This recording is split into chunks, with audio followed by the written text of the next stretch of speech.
That's the problem about the hype stuff, is that once you get high enough and you get big enough, especially where you hit like, let's say, certain untapped ratings, and you care about how high you're going to be, it completely cuts you off from being able to do certain stuff.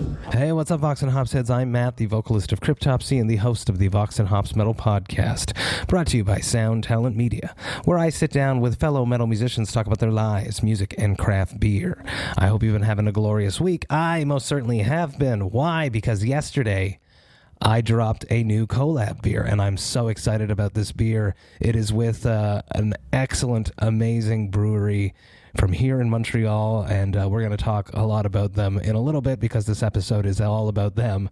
But yesterday we dropped Brutal Juice, which is an imperial fruited sour. We added a whole bunch of Zab coffees. They are the coolest coffee roasters here in Montreal, and I'm super stoked that I brought them in onto this collab. It is basically a three-way collab.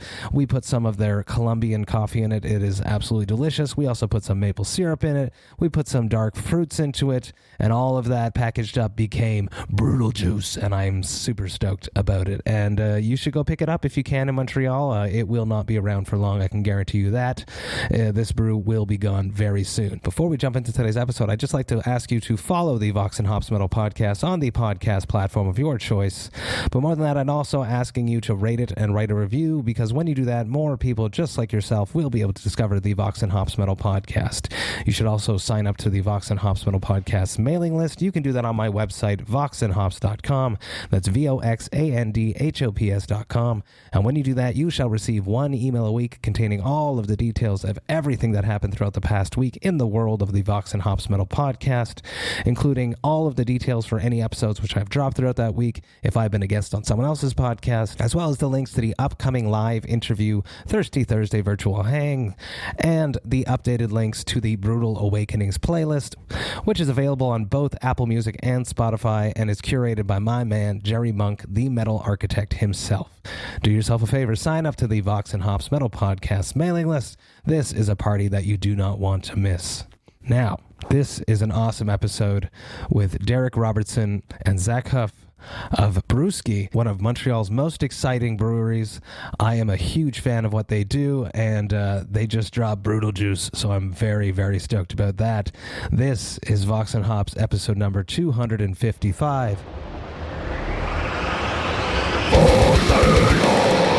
I warn you, what you are about to hear is very disturbing indeed.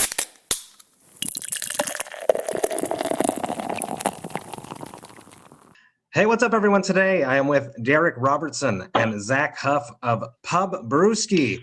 I am very, very stoked to be with you guys. I am a huge fan of what you do. How are you doing? Let's start with a nice, easy question tonight. Doing very, very well. Friday night, always the best time to have a beer with a bunch of friends, right? Absolutely. How about you, Zack? Yeah, doing well. I like to start things off with a complex, tricky question. How did you guys cope with the glorious year, which is now behind us, of 2020? Kind of One easy. beer at a time. Yeah, one beer at a time, making cans. It was kind of a break at least for me, because we have a restaurant running. We just went to full microbrewery mode, which just meant running cans and having like 7 a.m. to like 9 p.m. and that's it. No more 3 a.m. running around with bars and pubs and stuff. So it was actually kind of relaxing. But and the brewery side for me and Zack has been pretty crazy though. It's been getting a little bit busier and continuously busier. So it's been cool on that end. But yeah, good year for us. The timing of everything for you guys was actually very sweet, getting your brew house in the tap room during that summer, right? Or the summer before, and then being able to just pump out your own stuff was really, really beneficial. Yeah, we're looking at a timeline where we started, like the brew house was operational pretty much in October. Mm-hmm. And then we had done our 3 canning runs more or less when the pandemic hit, and we had plans to start doing like 1 every 2 weeks, started like pretty much April. And we were kind of in the works to start doing that continuously, and then it just happened, and I was able to call up and get a day booked pretty much every day in April, and we've just been, I mean, every week, and we've been just getting a canning day every week since April, ever since. So That's it so was, cool. the timing was just dead on perfect for us, at least. And you had time to perfect, the brew house and make sure that everything's good. Well, what did you pour out there? That's glorious. What are we going to be sharing today? Vox and Hops is all about hanging out with my metal friends, talking about their lives, music, and craft beer. What is this glorious metal-ass beer we have here? So this one is a collaboration we did for our anniversary with Third Moon. Yes. So being an Ontario brewery, we decided to go with, like, when we went over there, I went there with my partner Guillaume, and they were having, I forget the name of the beer, but they had just like an Ontario Cascade beer that was just mind blowing to us. And then they told us the farm that they got it at, and I was able to get some Cascade and some Chinook from there. So it's Ontario Cascade, Ontario Chinook, and a bit of Citra just to spice it in there. But mostly, like 80% of the hops actually come from Ontario for this guy. Very cool. Everything else is pretty much just as we usually do, almost fully Canadian malts, and it was just something we wanted to do. Like, it's the biggest dry hop we've ever done because that's how Third Moon wanted to do it. It was like we always like to discuss how we do these procedures. I like to do something that kind of blends both of us together. Often I go closer to procedures that are what the collaboration brewery is, because we get our brewery flavor just automatically. And it's nice to just do a little bit something, how they do it, so that we can get something a little bit similar, or at least get those flavors blended together. Otherwise it just ends up tasting like a brewski beer. This one I find tastes dead on to like a blend of both of us, which is really cool. See, that's very cool. I know nobody's ever told me that before, so I think that's an interesting approach to approaching collabs. And it's so cool that it's got Cascade, because most of the time you would think Cascade is like an old school hops. That isn't exciting. That wouldn't be in something as gorgeous as this, Monster Haze. Yeah, that's what's kind of cool about these hops is they offer like kind of a, like we found the Chinook had like a really strong pineapple presence, which was really interesting, because what most people would consider about Cascade and Chinook, and they think of it as an old school kind of herbal forward hops. But what's interesting is, like, nowadays it's past the point of just like you need constant bangers of Citra and Mosaic and all the big hops, and now it's getting more about almost a terroir of hops and getting it from different regions, whether it's from like getting it from Michigan or getting it from here in Quebec or getting it from Ontario. Every place, even though it could be the same hop, it has such a different flavor to it and such a different taste that it adds something unique to the beer. It's very exciting. Cheers. I want to taste this. It smells amazing. Cheers. Cheers. Whew. Oh, it's fantastic. Yeah. Super creamy. No noticeable like hop burn going on whatsoever. Really balanced. Slightly sweet. Super, like almost like orangey on the nose even. Yeah. Super delicious. It's what's really interesting is we're getting a lot more hop aroma, like not even hop aroma, but just like the yeast aroma that we're getting. Something that we were surprised with the collaboration was that how hot Third Moon was fermenting their beers at. So this was, instead of fermenting at our typical 19, 20, 21 degrees, we're like hitting them at 23, 20, like mostly 23 on this one. And you get a lot more yeast expression. So you're getting a lot more flavors from the yeast, and then we're hitting with a dry hop. So it's like, because the yeast that most people that do New England's with ends up, when you're smelling it in mid fermentation, just smells like apricots and peaches, and it's really fantastic. And we never really saw it translate to the final product, but when we're hitting it at a higher temperature, we saw it go through, which is really nice. So you get like that nice yeast profile on top of it, and then you're getting all the like those cool, more like Mosaic, like Cascade hops, and then there's like all the pineapple from the Chinook. It's really, really happy with the product. It's one of the better ones we've made in a while. Very exciting. Yeah, and like compared to what we were doing before, which was kind of like colder temperatures, letting it be a little more neutral and letting the hops really do the talking, this is creating more of like a nice medley of yeast character to hop presence. And it clocks in at 8%. Does not feel like that whatsoever. I love that. Let's talk about beer. Let's go deeper. Let's go backwards. I want to hear about your first beers. Do you remember the first beers you guys ever drank? Oof. Sure. Drank? Yeah. Drank. It was like, let's say, really starting out drinking was a lot more like Molson Dry, I would say. But that's just because that was one person I was working with, was that's what they had all the time. That was always around the like where we were working, so that was what we were drinking. That's probably my first memory of just that's all I drank all one summer long was Molson Dry, Molson Dry. Now I can't taste it. Like almost every Molson product I have, I don't really enjoy. But like at the time, with the dry too. Yeah, it's a rough one. How about you, Zach? Yeah, mine was Sleeman Honey Brown. That was my dad's beer of choice. So I took a sip of that to start, and it was also not an easy beer to start with. It was not just bubbly yellow water. It had something to it. How about that craft beer that opened your eyes to there's something more out there?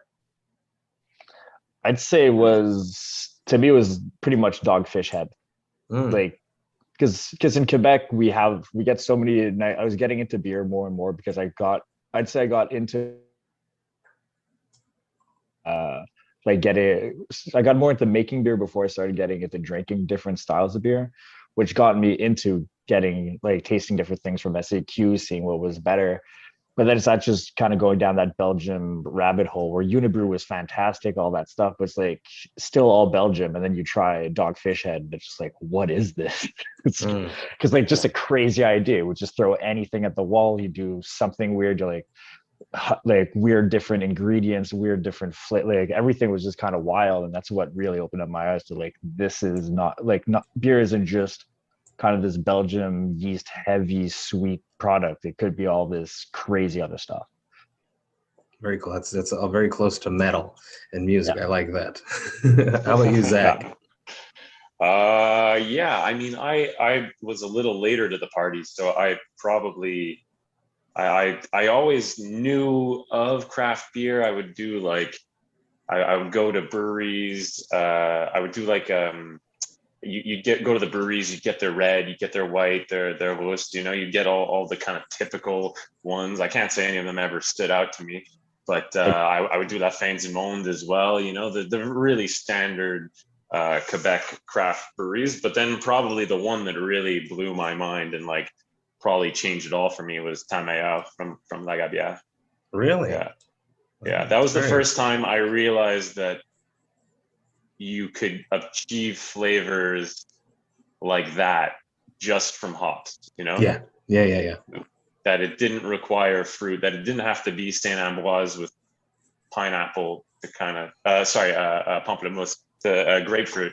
You didn't have to add fruit in order to get there. You could actually get there through hops, and that was from a can of Tamaya. That's awesome. I want to hear about your brewer story, Derrick. You're mentioning that you started brewing before you cared more about craft beer, which that was something when you said that really interested me. So what is your brewer story, your origin story?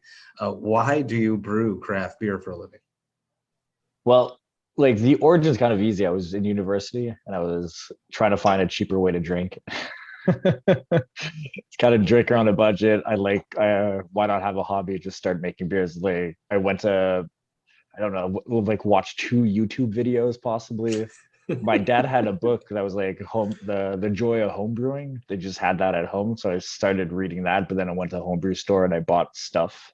The guy kind of wrote a recipe on a piece of paper for me. And then he sold me all this stuff. I made the first batch of beers, and then I fell in love with it. From that time on, like maybe after like 4 weeks, I had at least like 5 beers going all at once. And then you're like, at first you're drinking them too flat, and they're all like then you start adding up more and more sugar to get more carbonation, and then you're just getting bottle bombs everywhere. you're opening them up and they're just gushing out. It was like really more for I got more into making it better after a little bit. Like I loved trying to make good products, but even then, like the beer scene, like this was probably 10 years ago or something, the beer scene wasn't all that all that kicking in Montreal. It was a bit, but not styles that were all that fun to brew for just high consumption. But like the Belgian quads, really fun, but I'm not going to make those. Nobody's going to really have them. Like I remember even the first time I ever had a real IPA was I made it because I read it. Like I read something on home brew talk. Like you couldn't really find a good version of an American IPA the first time I made it. I was like, I guess this is what it is. Then I went to do a trip to the United States and I was able to get one off a hot shelf, of course, because that's why you got IPAs back then. And then you're like, oh, okay, I did not bad. Like this kind of tastes like what an IPA is. But like you could do those back then. Like if I was to just read about a New England and try to do that, there's no way I'm coming close to it. But doing like kind of a high IBU, like no dry hop, just kind of like dry hops were even semi-foreign in that time, unless you're like reading about it on a blog somewhere. It's like, but all interesting stuff. I just got super into it. I stayed in that for pretty much my whole professional career. That's super interesting. What would be that first one, that first success where you were actually satisfied? Into making it the style of the beer, yeah.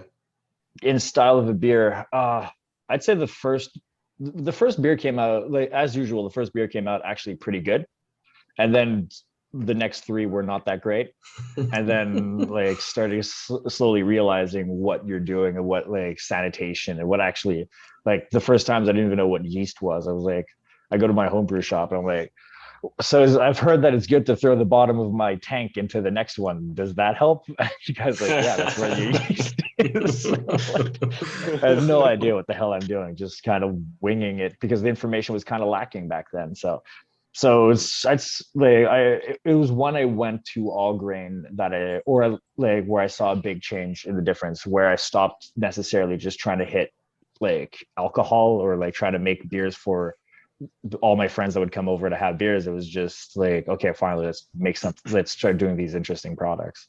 And yeah, that's where I saw a big difference, was those first kind of blonde easy drinking beers. Very interesting. How about you, Zach? How did you get into the crazy world of brewing beer? Well, yeah, little backstory, I guess. Derrick and I, we've known each other for quite a while now. Probably like, I don't know, like 10 years, Derrick? 8 years? Maybe 8 years, yeah. 8 years. We were in a band together. We were in a hardcore band together. Derrick's a mean guitarist. I was a singer. Yeah. We were in a band called Vacant together. And then I started to work for Derrick at his brew pub 4 years ago. When it opened, almost like it's almost 6 years ago you came, and then you left, and then you came back. Yeah, so started getting it into it there. You know, there was we were firsthand experience of all kinds of craft beer from across Quebec. That was before we really had that many brewski beers, and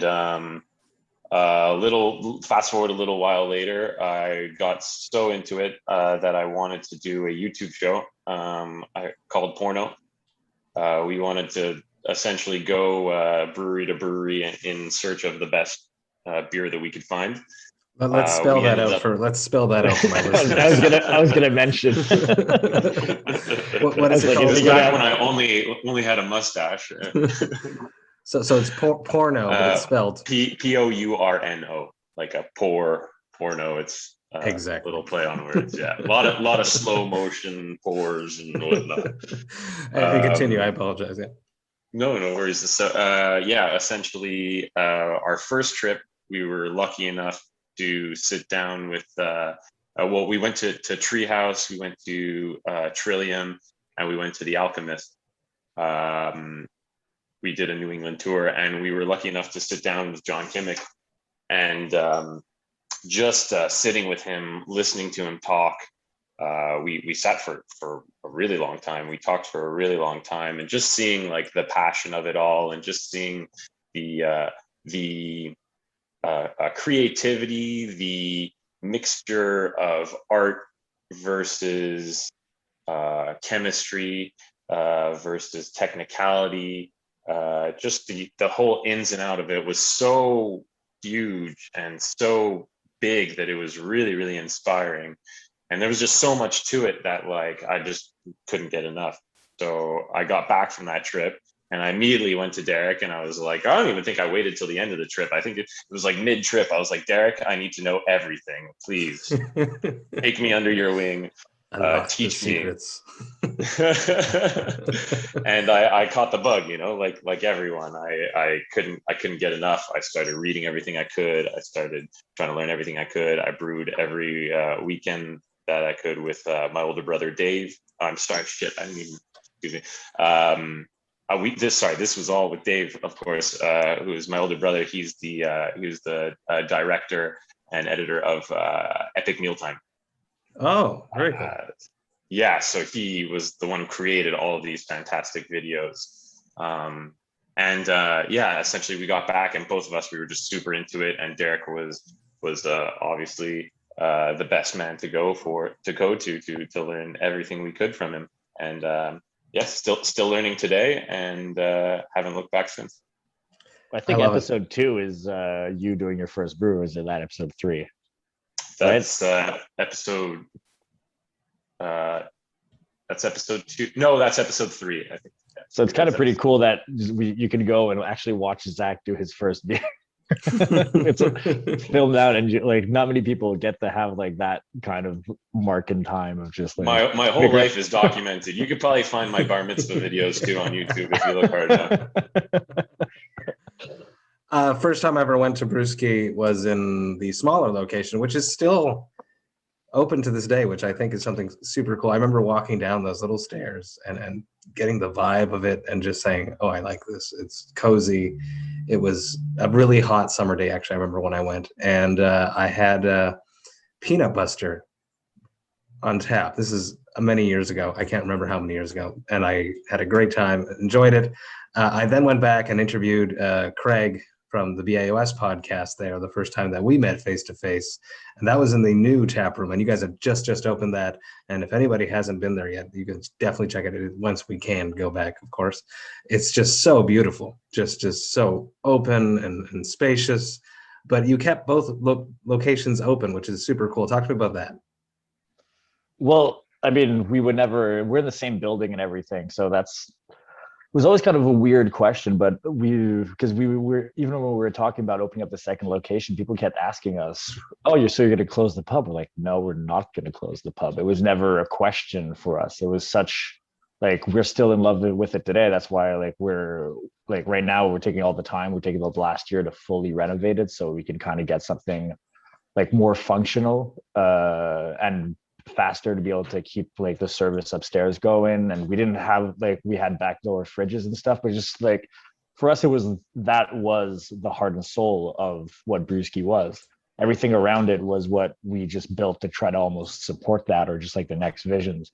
But like the amount of things that we went through during like the crazy summer times to just try to support, like, as stupid as it sounds, 50 people terrace with like a small terrace, but with 6 door fridges and 12 beer taps.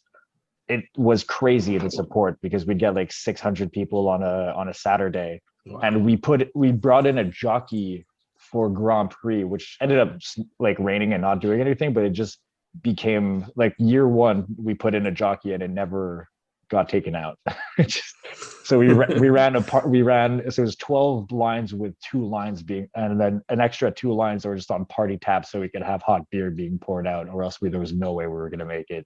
Wow. And so it was never really a question. And when we opened up downstairs, we knew that it was going to be a whole other vibe and a whole other thing. So and that was also the big thing. We high ceilings, windows. Like upstairs has no windows. The pub's completely different. Completely dark. It's cozy. It's small. It's like more steampunky. It's more like just closed off, and that's what we really liked about it. So we went downstairs like, screw it, let's put plants everywhere, and let's have it so that you can see outside. Let's keep these high ceilings, and we'll have a kitchen that's completely different because we just can't install a full service kitchen inside of a building that's 150 years old. that was that whole thing, that we like the ventilation stuff was already kind of in place. We're stuck. It's like we had to put stuff that didn't have fryers and that didn't have any of that demand stuff. So it just became like a little bit more of a, well, we're still exploring what we want to do with it. It always kind of changes, and kind of goes, like, we're always open to hearing what clients are kind of in the mood at that point. That's how we brew, that's how we make food, that's how we do all the experiences. It's like, we're not set in stone. We don't want to be that way. We want to make sure that people's experiences are nice. But the pub is like its own little identity, where we know it's like just a little bit more fried food heavy and a little bit more like get your whiskeys, get everything. That's the whole idea, right? Because our name is BreWskey, so it's beers and whiskey. We need a whiskey bar. Downstairs is not a whiskey bar. Upstairs is, though. That's true. That's true. It feels right drinking whiskey, though. I can see that for sure. I want to talk about hype. Hype is something that consumes my mind very much because of the world of metal that I come from. When we're writing a new album, we want it to be successful. We want it to hit the mark, but we also want to make something for ourselves. Where do you guys stand on hype? I have a few questions about hype, and I'm starting with this one. It's kind of a tough thing because as much as like we also aren't. It's a mix of both. It depends on which products you're looking at. I'd say when you're looking at, like, we might be hype on our brew juices, but then on our IPAs, I wouldn't say so much. As a brewery itself, we kind of are, but I don't know. It's weird when you're the person that, like, when you're the entity that is like the hype thing, because you don't really see it that way. It's almost like it's only really you're only really brewing hype if you're brewing something that you don't like to drink. I find that's how I look at it. If you're brewing what you enjoy, then it's not really trying to feed into hype. You're just doing you, and if the consumer happens to be on the same page, then that's just the ideal world, right? Well, and then what is more difficult, getting hype or keeping hype? Probably getting it. Because, like, keeping it, you could probably do that by just making sure that you don't have sufficient quantities. But, like, getting hype is kind of the first part. Like, for us, even I'm not super interested in getting low and having low quantities of stock. I'm actually much happier when I'm able to provide, like, a continuous amount of cans. Like, right now, we're in a whole different game right now. We're in a microbrewery game where it's like, it's kind of important to get these lineups of people come. It's what I don't necessarily like. This hype game is very much make all these big, crazy products, force people to come here, have the products. They're very labor intensive. We're bringing out 2 to 3 beers a week, and there's right now there's 4 of us in the brewery. We're always just running around trying to get 2 or 3 products out. And if I was just making like New England IPAs, we might be just 2 people in there, like, barely need anything. So, but, like, that's what we need to do right now to get people excited and get people keeping coming and buying beers. Now, when we look at what we're supposed to be as a brewery, which is a brew pub where people come in, have food, and then they can leave with cans, that's always been a side business. It's never been the main business. So for us, it's like hype is massively important right now, but at a later time, it won't be as much, because it's like there's going to be enough beer to supply people that are having pints and a bit of cans to go. The hype won't be as important. It'll be more important to make sure that we have a continuous flow of high quality products. Because that's always, no matter what we do, we just make sure that it's as high as quality as we can possibly do. It doesn't matter, even if it's a style of beer that I don't get super excited about. Like, when it's like, if we want to, there's nothing that excites more like a brewery to be doing like a brown ale or like a white or something. But when we do it, we're going to make our damn list to make sure that's the best that we can do and try to make it somewhat interesting, make it somewhat brewski. But yeah, that's where we are sometimes. And that's what I find semi boring about the hype. Like, the hype thing is that it's highly limiting into what you could actually do in terms of products. Like, because we are hype, we have to keep these smoothies, double IPAs, triple IPAs. Like, we don't right now, every single day, it's like, what do we brew? Double IPA. It's just because those are the products that sell. You do a single, well, they're going to sit in your fridge for a little bit unless you could push it out. We would like to be able to do sometimes it's fun to do blonde ales every once in a while, but guess what? Like, you throw a blonde ale into cans, they ain't moving. So that's the problem about the hype stuff, is that once you get high enough and you get big enough, especially where you hit, like, let's say certain untapped ratings, and you care about how high you're going to be, it completely cuts you off from being able to do certain stuff. And is that something that you find difficult, not being able to brew freely, having to, it is a business, so you do have to sell beer. Is that something you find limiting, that, you have to brew something that you're fed up of doing? How do you keep it fresh for yourself?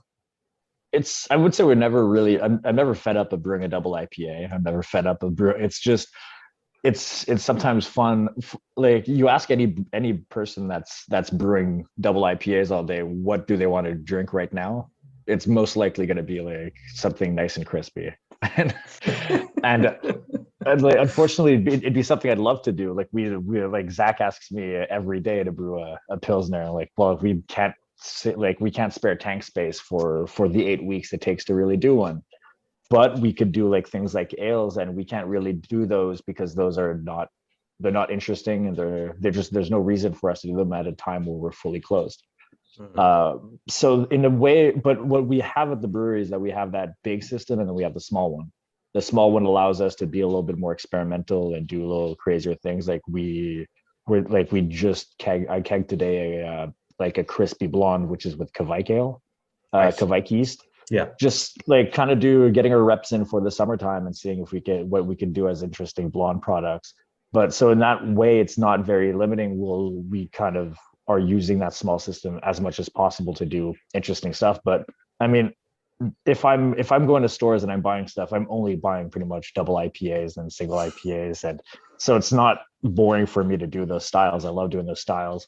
Smoothies I find very interesting to make. Like, it's at a certain point, you make one a week. What I'm annoyed of is trying to come up with inspiration for what blend of fruits I'm putting into. That's about it. But I saw a meme that it was the local, like, grocery store flyer for what fruits were on special, and it just so happens that it was the fruit that was in one of the brew juices. And they were saying, this is where you draw your inspiration from. Yeah. Was the grocery store Oregon fruit? How exactly, where do you get the inspiration from for everything? How do you keep coming up with these fresh, interesting, out-of-the-box ideas? Because a lot of your beers are completely out there. Mad scientists, just about. I mean, just have Instagram of X amount of breweries that every once in a while something pops up. You're like, oh, this is interesting. And then you can go on your own tangent if you want. I don't know. We spend a lot of time kind of discussing crazy ideas. It's all like what we do in the breweries. Because the bigger difference, I'd say, is that in a brewery, I don't really brew much. It's like Zach does a lot of the brewing. We have Ryan that just left on paternity, who was doing a lot of the brewing. It's really them that I'm doing that. I'm more supervising, and the rest of my time is really put onto recipe development and finding ingredients. I spend most time just trying to find ingredients, because that's almost like sourcing is almost the bigger demand on that stuff, because it's unbelievable how hard it is to find good ingredients just in general. And that's what's going to make the difference in these beer styles, is just finding that weird ingredient, and that's something that's reasonably priced, and that's not 1,000 1 kilogram containers of a fruit. So you need to do 400 containers. It's always that. It's like, which we've gotten before. Yeah. Oh shit. So brutal. Long nights. Yeah. How about you? You mentioned inspiration right there. It's something that happens all over, in every sphere of everything that's creative. Being inspired by other people. It happens in metal. It happens in movies. It happens in beer. You guys were just about one of the first ones here in Quebec to be making a fruited sour. Did it bother you? How did you feel when you started seeing other people making them? It didn't bother me personally. I find the more people that do a style, the more people that perfect the style and increase awareness about a certain style, it's beneficial to everyone, especially the craft beer drinker. You know, when you first arrive on a scene and there's just not much there, you take what you can get, you know, and that's what you're told is the style, and that's what you think is good. But as you expand your horizons, you kind of get further and further, and you learn more and more. And I think that as people start to do more hazy IPAs, smoothie sours, it keeps everyone on their toes. It keeps all brewers on their toes. It keeps everyone making sure that they do the best product that they can, you know. And so I think it was only beneficial for us to keep to have other people in the game, because it allowed people to compare our product with other people's as well, which works is like a give and take as well. You know, everyone gets to learn a little more from about craft beer in general. Well, especially us too, right? Because like one thing that at some point when we were getting our like the brew juices down, we were maybe on maybe on the 8th version, even like the 5th version, we had maybe had 1 or 2 examples of other breweries that were like Missorum was doing some. That was about the only thing we were able to try. So at some point it's like, what does this style of beer really taste like? Like our example was ours, like mostly ours, because that's what we were able to get. We weren't able to get, let's say, I've never had a 450 North. I've never had a Veil. I never had anything really for a smoothie from the United States. And you're kind of just building this flavor. And not only that, you're almost building the flavor for Quebec itself, because we're in the rare peoples that we were really pushing that style. So we, that's right. Yeah. And it was also one of those things that as other people started to do them too, they reached further audiences, and they were like, oh, what is this? And they got introduced to it. And then they were like, oh, wait, where can I get more of this? And it was like, oh, BreWskey's already released 15 of these. Okay, I'm going to go ahead to them, you know? So I think it was only beneficial. Absolutely. Yeah. I remember I have a neighbor here that loves craft beer, and I shared one with them. And they were like, what is this? How can I get more? It's one of those things. It's such a unique experience of brew juice or fruited sour. It's so refreshing. For myself, it is the ultimate hangover cure. Honestly. Breakfast and your pick-me-up all in one. Honestly. But a healthy sense of competition is something that's good anywhere. It's super important. Definitely helped the Quebec metal scene in the early 90s.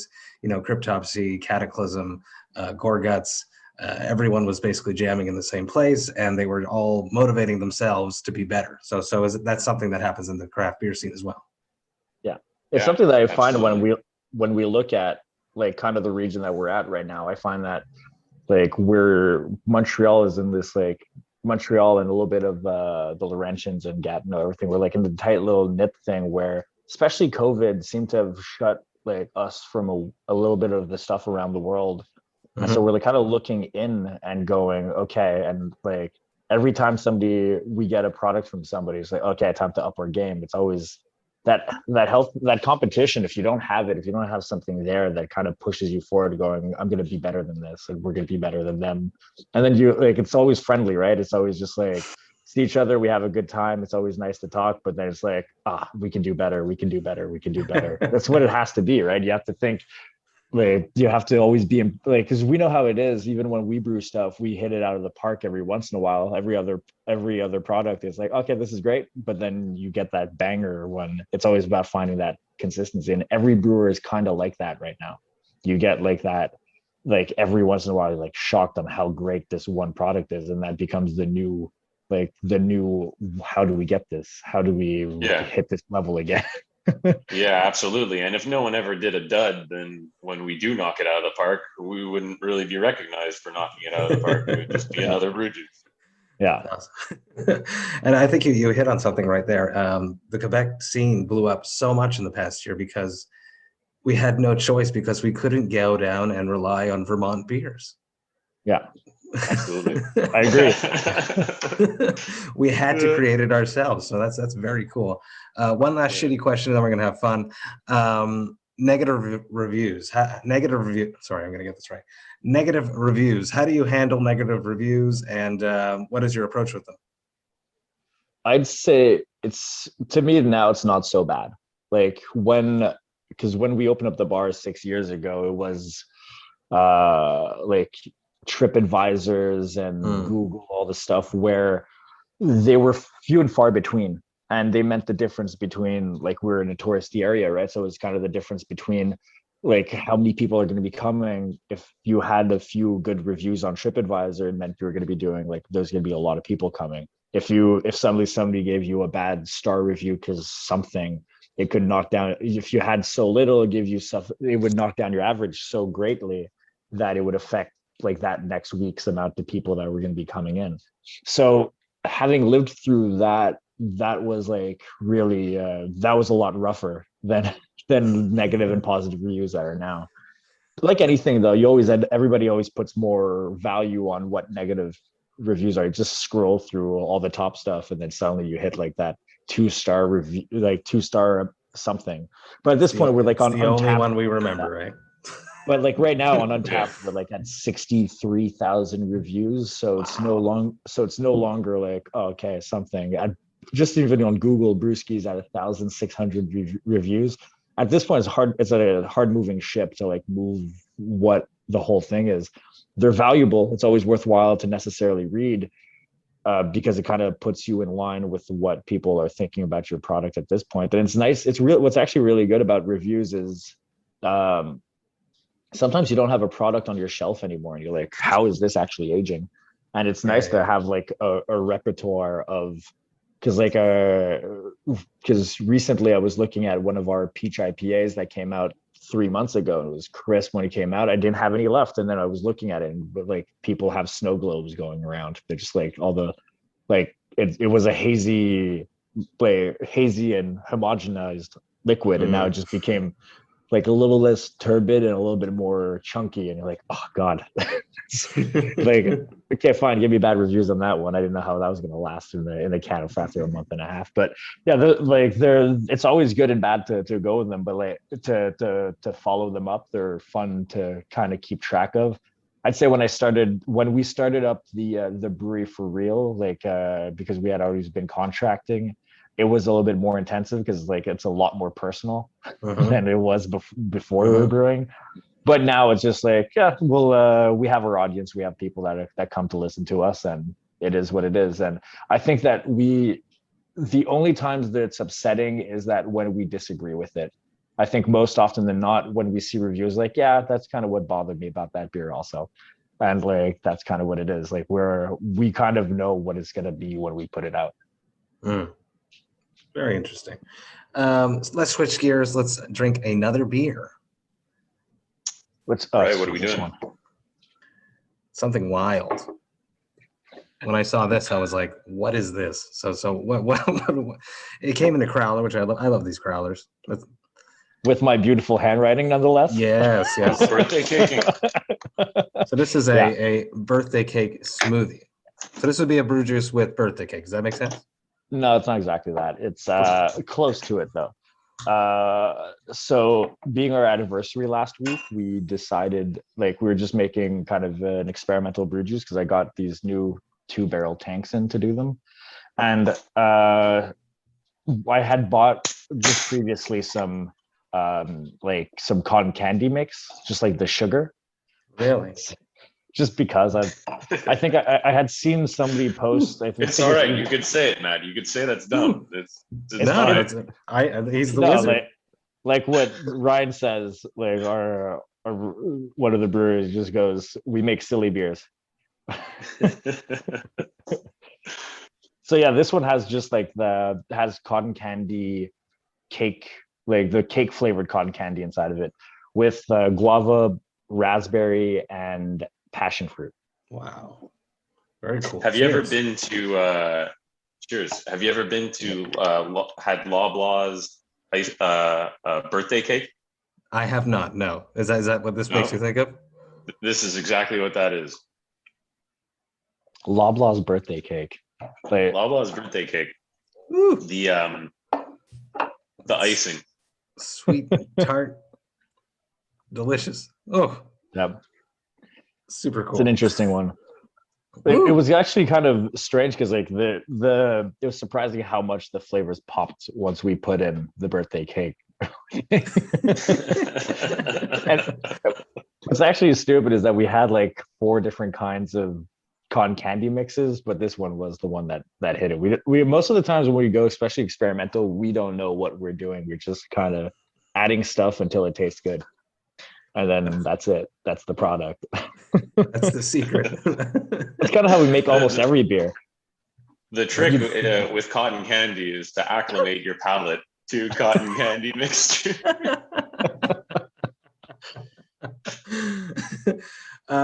This is a very forward-thinking beer. I'm curious to hear your opinions on where the craft beer scene is headed. What is going to be that next big style? Obviously, hazies are not going anywhere. What excites you? Where do you think BreWskey is going to be brewing it? In 2 years, let's say. Oh boy, Zach's a little bit more on the scene with that stuff. Maybe he has a interesting answer. Gonna put him on the spot. I mean, I hope mixed fermentation beers would be obviously ideal.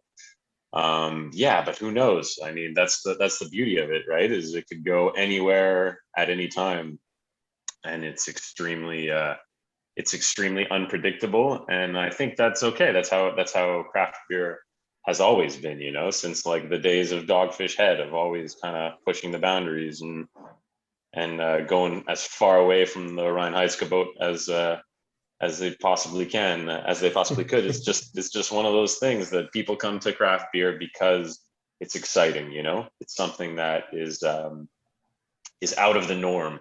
And I think we could all use in our lives a little bit of out of the norm. Well, I mean, not like big pandemic out of the norm, but like something exciting. A unique experience. Yes, exactly. The one thing I find very cool about where the craft, like as stupid as it is to use cotton candy in a beer, it like we're trying right now, like this is one of the cotton candy beers. The other one we're doing like it's like a 10% blue raspberry goza, I think. Wow. We don't know if it's goza yet. There's no salt. But it's like the sour base, and we threw blue raspberry like cotton candy mix inside it, making a blue product.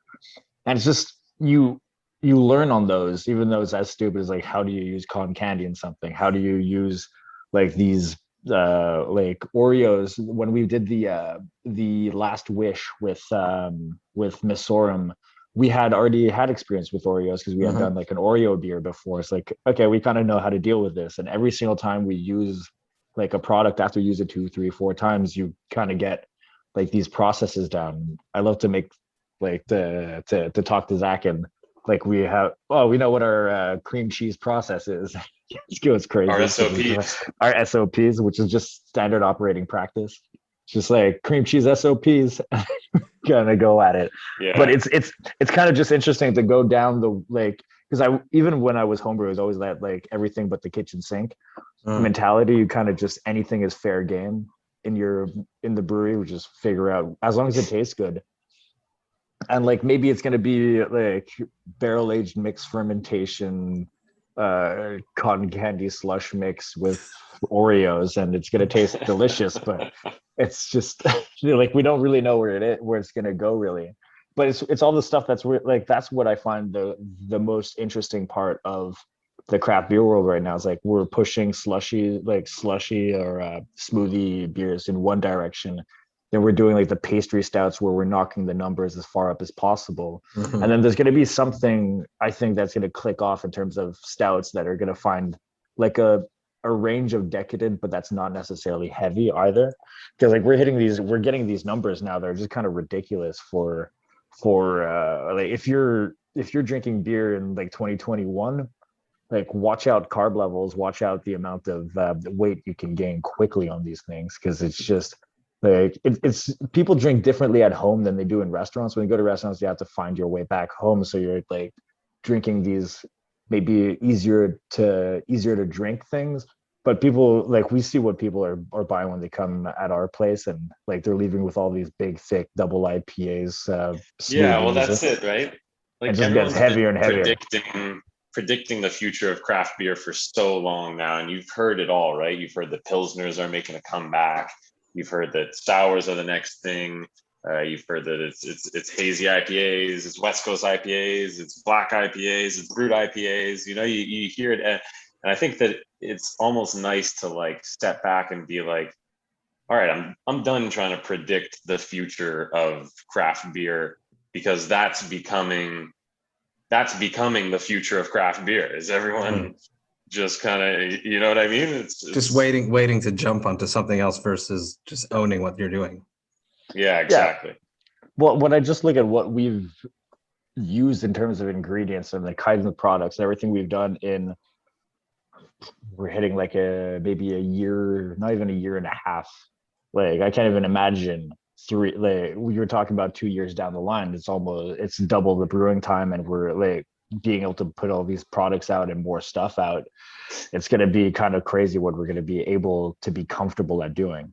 And that's what's kind of interesting. It's like, maybe you don't necessarily become like, you can't become like that German brewery that's phenomenal at just knocking out of the park that one or two standard recipes that was taught to them by some person, and then they're going to do that for the next 35 years. That's not how American breweries are doing it. That's not how Canadian breweries are doing it. We're really like explorative. And the difference that there is that because we're that explorative, we're going to be able to make some crazy stuff, because once you get those reps in, you can really like figure out these weird things, because everything, like something that I'm learning on a smoothie is going to actually inform how I'm going to make lagers and how I'm going to make stouts, and something I learn on stouts is going to go back and inform how I'm doing the other stuff. It's all these very interesting things. And that's what we're going to see, is like, as the breweries that are kind of following trends are going to be the kind of breweries that are going to be able to turn and pivot towards other products, because they're going to be comfortable pivoting. A lot of people like look at trends and go, oh, you shouldn't be following that trend. It's like, okay, fine. But if you just stay down that path, then you're also not capable of pivoting. And we love, like, to me, I love learning.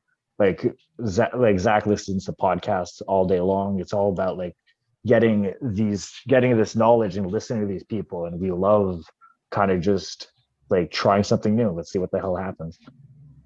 It's an excellent mentality to have. Let's talk. It's Vox and Hops. We have to talk about metal, and I want to talk about Vacant. Take me to your metal years. Talk to me about having a band together.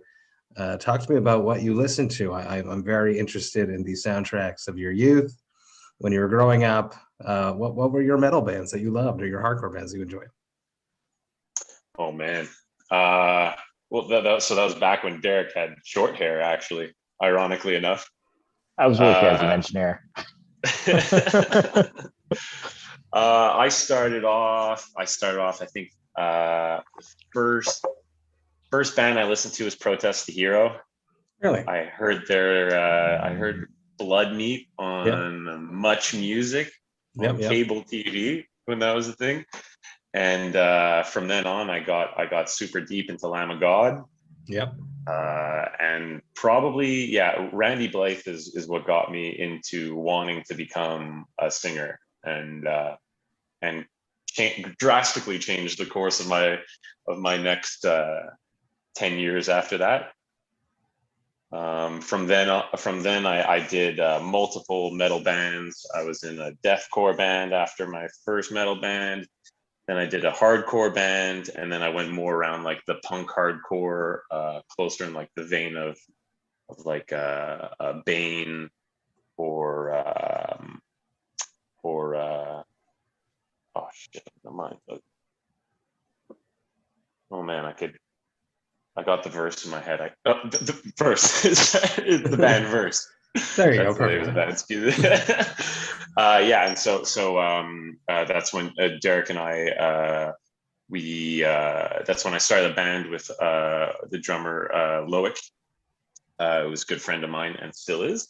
And Derrick quickly joined us afterwards, along with our bassist Joel, and we just played an insane amount of shows and had some great experiences to sometimes five people, or just Derrick's girlfriend, then girlfriend, now wife. That happens. Yeah, and that was it. It was a really good ride. Very good. How about you, Derrick? How did you get into playing guitar? My uncle was like kind of really big into guitar. He gave me a guitar when I was like 6.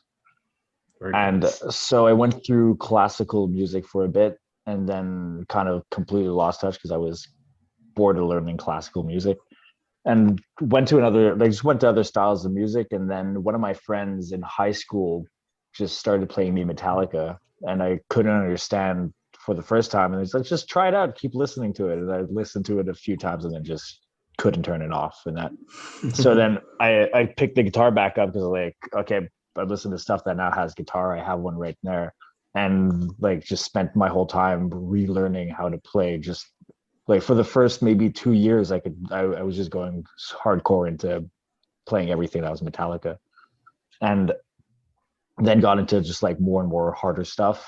Lamb of God was huge for me. That was like I was maybe the two things I was really into playing more than anything was Metallica. And Metallica and Lamb of God. I had Quo Vadis. I was a huge fan of Quo Vadis. Oh yeah. Just because of how technically impossible it was to play their stuff. Yeah. Like because for most of my guitar playing times, I was just sitting, like studying, or then sitting and learn and just trying to get muscle memory down and trying to learn the most complex riffs possible. Like that's what I was interested in guitar.